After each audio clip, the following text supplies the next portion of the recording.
क्या आपको अक्सर गैस की शिकायत रहती है? बहुत देर नहीं खाने से या भूखे पेट रहने से पेट में दर्द होता है, इनडाइजेशन वॉमिटिंग होती है? तो ये वीडियो आपके लिए है। इस वीडियो को पूरा देखिए और जानकार बनिए।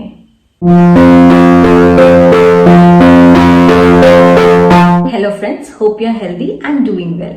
आज का हमारा टॉपिक है peptic ulcer. Peptic ulcer commonly जाना जाता है अल्सर या घाव के नाम से। ये अल्सर पेट में या ड्यूडेनम यानी छोटी आंत में हो सकता है। आप सबको पता होगा हमारे पेट में गैस्ट्रिक एसिड HCl रहता है।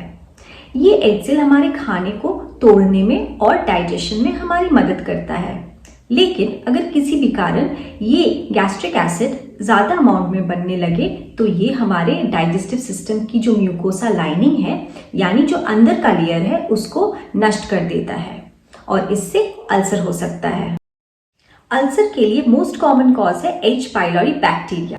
ये bacteria human to human spread हो सकता है या दर्द की दवाई या NSAIDs अगर आप काफी लंबे समय तक लेते हैं तो इससे भी आपको अल्सर हो सकता है।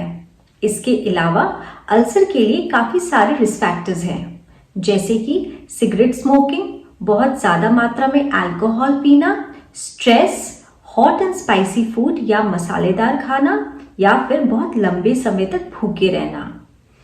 इसीलिए कोशिश करिए कि लाइफस्टाइल चेंजेस के साथ आप अपने खाने पीने पे भी काफी ज्यादा ध्यान दें। सुबह का नाश्ता कभी भी स्किप ना करें और रात को खाना खाते ही तुरंत ना लेटें। पेट दर्द और ड्यूडेनम अल्सर यानी छोटे आंत के अल्सर दोनों में ही काफी ज्यादा पेन होता है।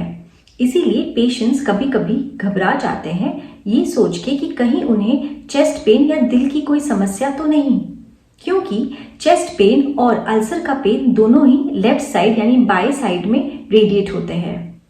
इसीलिए चेस्ट पेन या हार्ट अटैक को रूल आउट करने के लिए हमें एक ECG करवाना बहुत जरूरी होता है।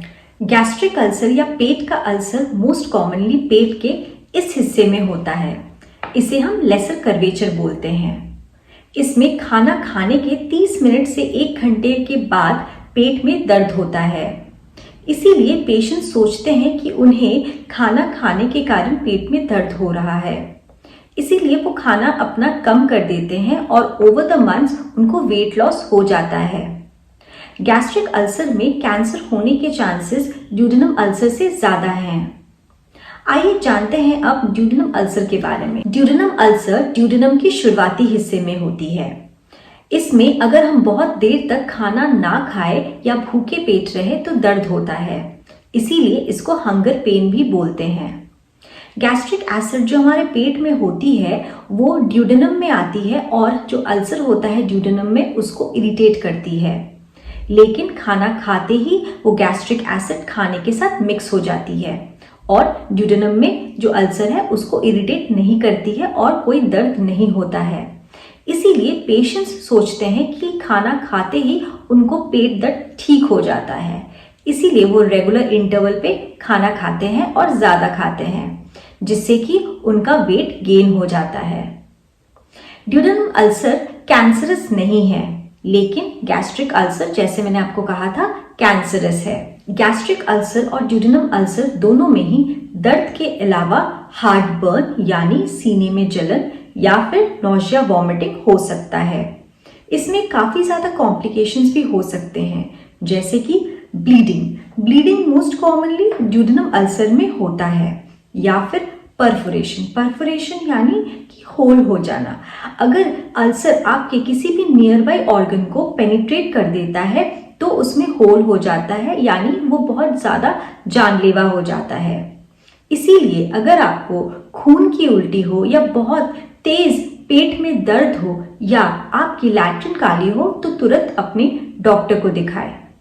आइए अब जानते हैं डायग्नोसिस के लिए हमें क्या करना है। इसकी जांच के लिए आप कर सकते हैं एंडोस्कोपी।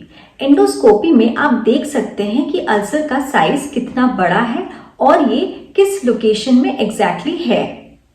या फिर इसके अलावा आप स्टूल टेस्ट भी कर सकते हैं। स्टूल टेस्ट में आपको बैक्टीरिया का ग्रोथ मिल जाएगा। इसकी जांच के लिए आप एंटीबायोटिक्स और PPI यानी एंटासिड्स ले सकते हैं, लेकिन आप अपने डॉक्टर को दिखाएं और डॉक्टर की सलाह के साथ ही ये दवाइयाँ लें। और भी सारे इंटरेस्टिंग वीडियोस के लिए मेरा channel like, share and subscribe करें। Thank you. नमस्ते।